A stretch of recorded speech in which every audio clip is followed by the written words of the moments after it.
아멘. 오늘 사도신경 강의 예수님에 대한 8번째 시간으로 재림에 대해서 살펴보도록 하겠습니다. 거기로부터 산자와 죽은 자를 심판하러 오시리라 라는 신앙 고백이죠. 이번 주 주빌리 통일 구국 기도회 때 그런 생각이 들더라고요. 이 막막하고 소망이 없어 보이는 이 통일을 바라보면서 절망 가운데 소망을 바라보는 그 시선이 우리의 삶 속에 절망과 막막한 상황에 놓여 있을 때 그때에도 하나님을 바라볼 수 있는 힘이 되겠다. 그런 생각이 들었습니다. 근데 말씀을 준비하면서 통일보다 더 막막한, 통일보다 더 절망스럽다라는 표현이 이상하지만 절망스러워 보이는 일이 재림인 것 같아요. 통일은 80년밖에 안 됐잖아요. 재림은요, 곧 오시리라 하고 지금 2000년 동안 안 오셨습니다, 주님. 네, 그걸 보면은 정말 막막한 것 같고 도대체 진짜 오는 게 맞아? 라는 생각이 들 수도 있지만 우리가 그럼에도 불구하고 그 수많은 2000년 동안의 죽음과 전쟁과 다툼과 분열과 아픔과 그 수많은 2000년의 시간을 지나면서도 그럼에도 불구하고 주님이 오실 것을 바라본다면, 할렐루야, 소망하고 그 주님을 기대한다면 우리는 우리의 어떠한 상황 속에서도 주님을 기대할 수 있는 힘을 갖게 될 줄로 믿습니다. 여러분, 이처럼 절망과 어둠 속에 믿음으로 빛으로 오실 그 주님을 기대하고 소망하는 힘, 그게 바로 절망 가운데 소망을 바라보는 힘, 이게 재림신앙의 힘입니다. 그래서 이번 주와 다음 주 2주에 걸쳐서 이 재림신앙에 대해 살펴볼 건데, 재림이라고 하는 것을 생각해 보면 재림은 재림, 다시 오신다, 임하신다입니다. 왜 다시 오시는 걸까요? 2000년 전에 예수님이 오셨기 때문이죠. 그쵸? 근데 승천하신 후에 오늘 말씀처럼 뭐 하신대요? 하늘로 올려지신 것과 같이 그대로 오신다, 다시 오신다. 그래서 재림이라고 합니다. 마지막 때 오시는 거죠. 이 재림에는 두 가지 포인트가 있어요. 하나는 언제 오시냐, 그 때와 시기에 대해서고 오늘 살펴볼 거고요. 그러면 왜 오시냐, 이 재림의 목적 다음 주에 살펴볼 겁니다. 재림의 때와 시기를 살펴볼 텐데, 여러분, 이 재림이 굉장히 중요한 초대교회의 소망이었고 교회사 속에 중요한 소망이었거든요. 근데 그 소망인 만큼 이단과 사이비들이 사용했었던 게 이 재림에 대한 내용들이에요. 특별히 이 재림의 시기를 놓고서 이 이단과 사이비들이 많이 이야기를 했습니다. 그 결과 교회에서는 재림을 이야기하기를 좋아했을까요? 싫어했을까요? 싫어한 거예요. 신천지가 자꾸 성경 공부를 가지고 하다 보니까 성경 공부한다면 뭔가 경계심을 갖듯이 재림 얘기하면 뭔가 꺼려지는 느낌이 있었던 거죠. 그러면서 교회의 역사 속에 재림을 잃어버렸다라고 평가할 만큼 재림에 대한 이야기들이 축소되기 시작했습니다. 그와 동시에 이단 때문에 일어난 일인데, 그로 인해서 이단들은 더 그 재림의 시기를 가지고 판을 치기 시작했죠. 이단들의 주장을 들어보면요, 마태복음 13장 11절 말씀에 이런 말씀이 있어요. 이 천국 비밀이 너희에게는 허락되었으나 그들에게는 허락되지 아니하였다라고 나오거든요. 그래서 그들은 이 천국의 이 재림의 때가 우리에게는 허락됐지만 다른 사람들한테 허락된 게 아니야, 우리만 알고 있어, 그러니 우리한테 와서 들어, 우리가 직접 받은 거야 라고 주장을 하는 거죠.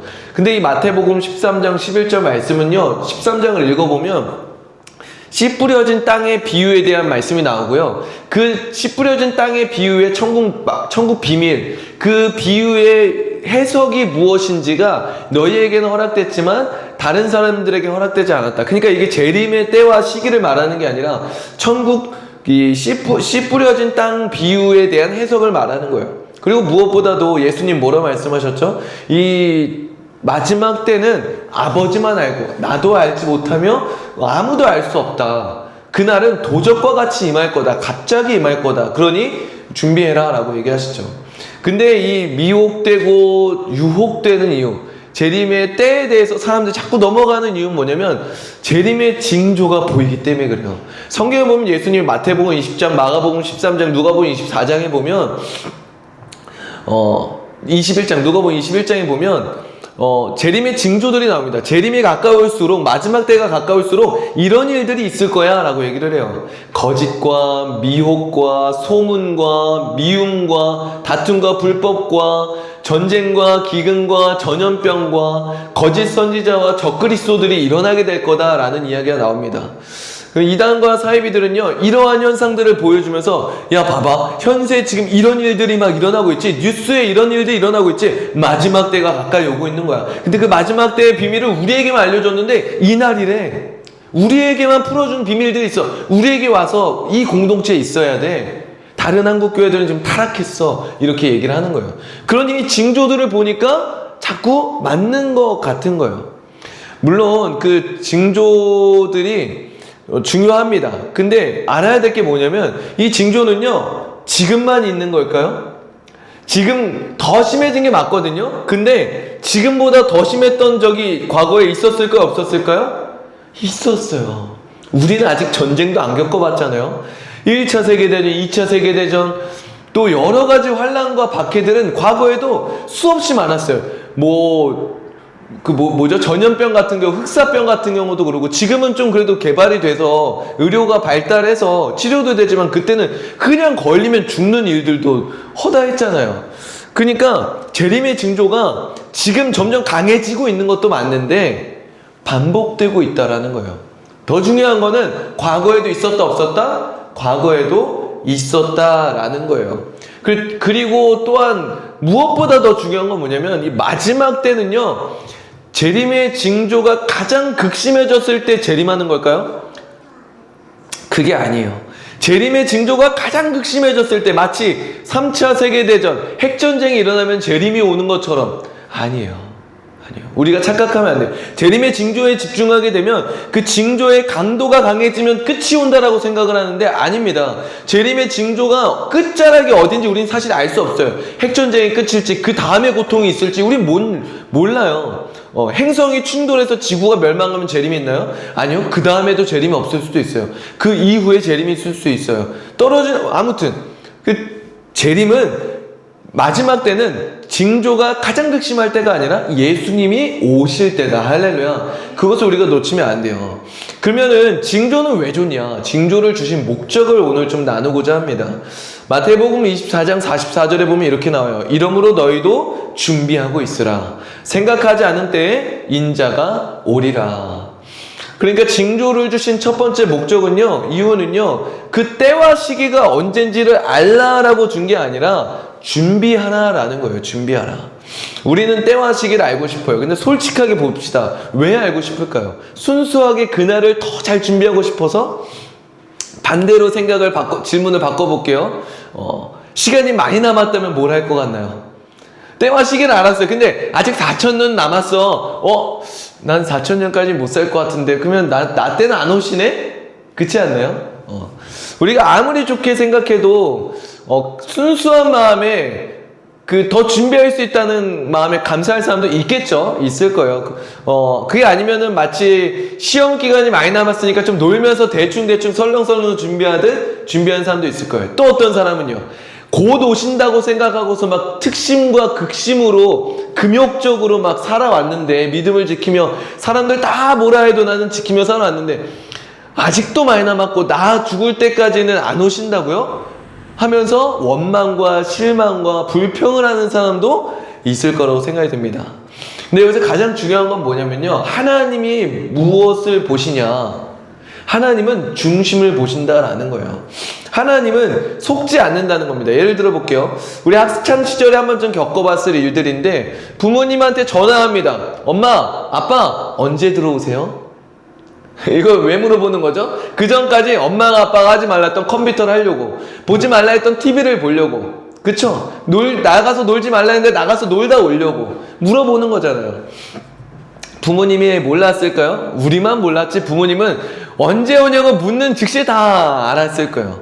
그러니까 결국에 우리가 아무리 컴퓨터를 안 한 척, TV를 안 본 척, 타이밍 맞게 잘 끄고 안 들킨 것 같아도 부모님은 안다 모른다? 안다. 우리가 그 마지막 타이밍을 기가 막히게 잘 맞춰서 마지막 때에 거룩한 신부의 모습으로 준비했다 한들 하나님은 아신다 모르신다? 아신다. 속지 않는다. 하나님은 그 사이 그 전까지 우리가 죄를 즐거워하고 죄를 사랑하고 죄를 기뻐하던 그 중심을 아신다라는 거예요. 그러니까 결국 마지막 날에 주님이 보신다는 건 뭐예요? 마지막 때 끝 차림이 아니에요.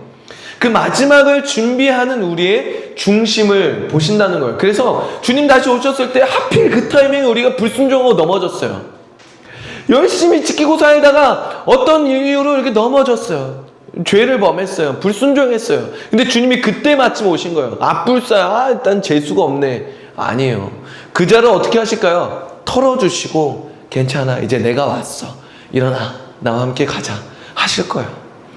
그때 아무리 준비했다 한들 그 전까지 주여 주여 마지막에 주여 주여 외쳤다 한들 그 전까지 죄를 사랑해 왔던 마음, 주를 갈망하고 주를 사랑하고 주와 동행하고 주의 뜻에 순종하기 위해 몸부림치던 삶이 없었던, 그럴 마음이 별로 없었던, 그때가 아니니까 아직 오지 않으니까 괜찮아 하고 있었던 그 마음을 하나님 아시기 때문에 아무리 끝에 차려가지고 주여 주여 하고 향을 피우고 뭘 한다 한들 하나님은 그 사람을 받지 않는다라는 겁니다. 재림의 징조를 주신 첫 번째 목적 뭐라는 거예요? 준비하게 하려는 거예요. 자, 준비라는 건 끝을 준비하는 게 아니에요. 준비라는 말 단어 자체가 결과예요, 과정이에요? 과정이에요.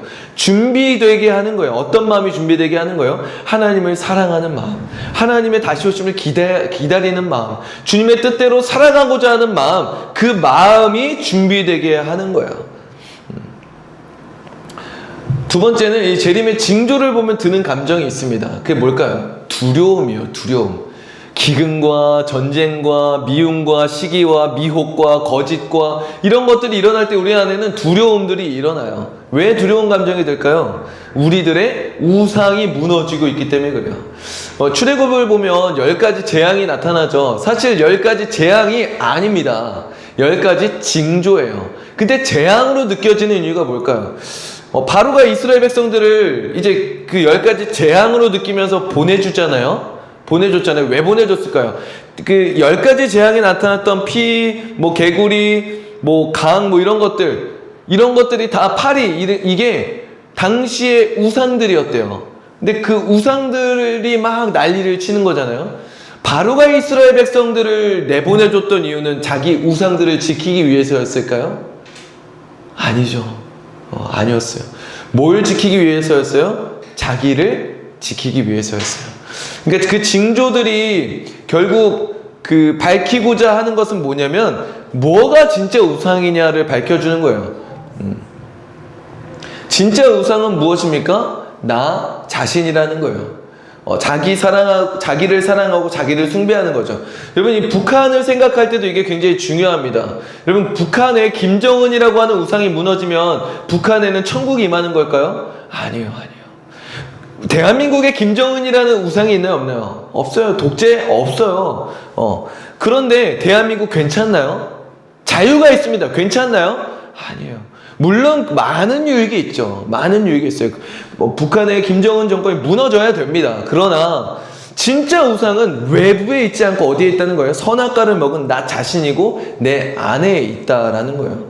그러니까 마지막 때의 징조는요, 이 징조가 무서운 이유는요, 표면적으로는 우리가 의지했던 사람들이 무너지니까, 우리가 영원할 줄 알고 사용하던 자연 만물들이 막 무너지니까 두려운 것 같지만 사실 그 사람과 자연의 무너짐으로 인해 누가 피해 보니까 내가 피해를 보니까 두려운 거고 무서운 거예요. 무슨 말이요? 내가 우상인 것이 밝히 드러나는 자리가 바로 재림의 징조 자리라는 겁니다.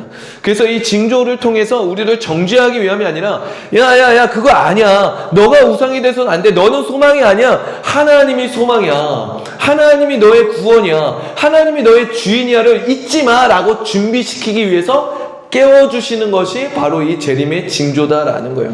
근데 이걸 모르는 그리스도인이 있을까요? 내가 우상이고 내가 주인인 게 우상이고 하나님이 주인이어야 돼를 모르는 사람이 없어요. 안단 말이에요. 다 알아요. 근데 어때요?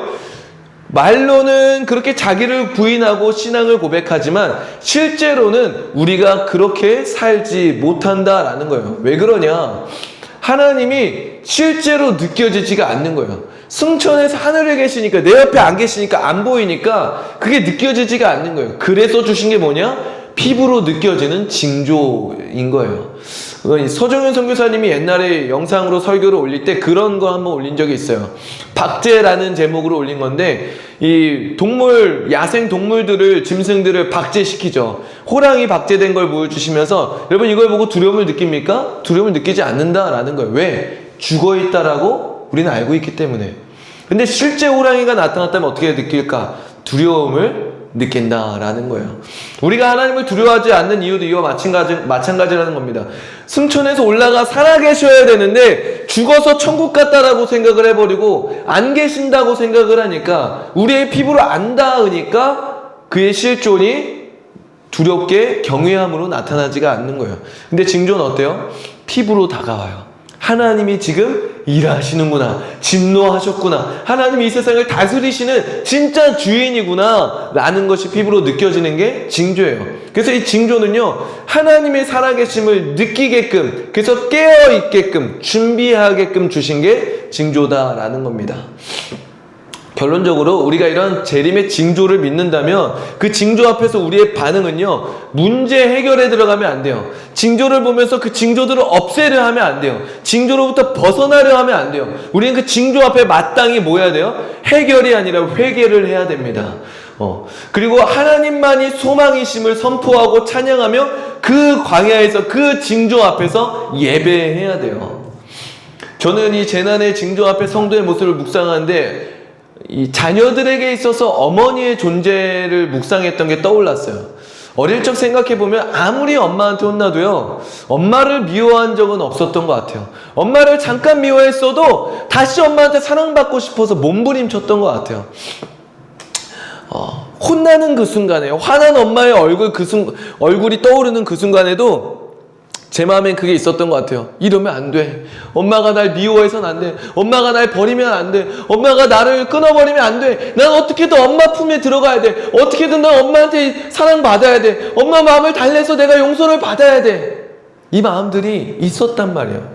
기억나시나요? 그게 어린아이의 마음이에요. 내 오직 유일한 소망은 누구였어요? 엄마였어요.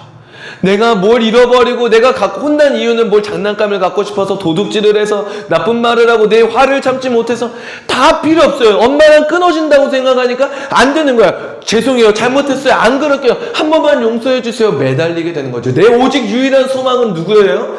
엄마였던 거예요. 저는 재림을 믿고 고백하며 그 징조들을 바라볼 때 이 어린아이의 마음이 우리 안에 회복되어야 된다는 생각이 들었습니다. 엄마랑 끊어지면 죽어. 어떻게든 엄마 품에 안겨야 돼. 마찬가지예요. 하나님이랑 끊어지면 죽어. 어떻게든 하나님 품에 안겨 있어야 돼. 그 안에 거해 있어야 돼. 저는 이것이 재림의 징조들을 통해 우리에게 준비시키며 보고자 하시는 하나님의 마음이고, 그 재림의 징조를 바라볼 때마다 우리가 준비되어져야 될 우리의 마음이다라는 생각이 들었습니다. 근데 특별히 그 고백, 이 고백이 고백되어져야 될 자리가 어디냐면 바로 예배라는 자리인 거예요. 이 예배의 자리를 사수하는 여러분들 지금 주님의 이름 축복합니다. 근데 이 예배 자리를 사수한다는 건 단지 이 자리에 앉아있는 게 아니에요. 예배 자리에 사수한다는 건 하나님만 함께 하시면 돼. 내가 그분 안에 거해 있어야 돼. 그분이 나의 유일한 소망입니다. 당신이 나의 유일한 소망입니다를 고백하는 것이 바로 예배라는 거예요. 그 고백을 외치고 선포하는 그 믿음의 고백 위에 서는 자리가 예배의 자리예요. 그 고백이 진짜 고백되어야 될, 그런데 그 고백이 진짜 고백되어져야 될 자리가 있는데 그게 어디냐? 바로 광야입니다. 광야는 어떤 곳이에요? 내 뜻대로 되지 않는 곳이에요. 내가 불편한 곳이고, 내가 속상한 곳이고, 내 노력과 수고가 헛된 곳이고, 손해보고 깨지고 긁히고 예민한 자리예요. 그 광야에서 그 광야를 바꿔 얘기하면 재난의 징조가 일어나는 자리라고 볼 수 있을 것 같아요.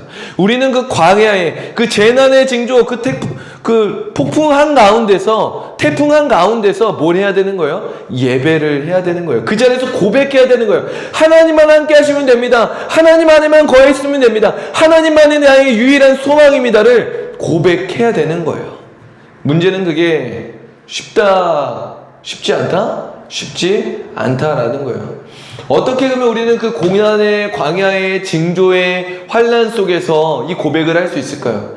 매일, 매주 이 재림하실 예수님을 믿음으로 고백하고 바라보고 선포하고 찬양할 때 우리는 이 고백을 광야 한가운데서도 징조가 일어나는 그 상황 속에서도 고백하게 될 수 있을 줄로 믿습니다. 그래서 고백할 때 우리 안에 어둠이 떠나가고 빛이 임할 것이고, 우리 안에 염려와 두려움들이 떠나가고 자유와 기쁨이 회복될 것이며, 절망 가운데 소망을 볼 수 있을 것이고, 무엇보다 예수님이 그런 우리를 끌어안아 일으켜 주실 것입니다. 할렐루야.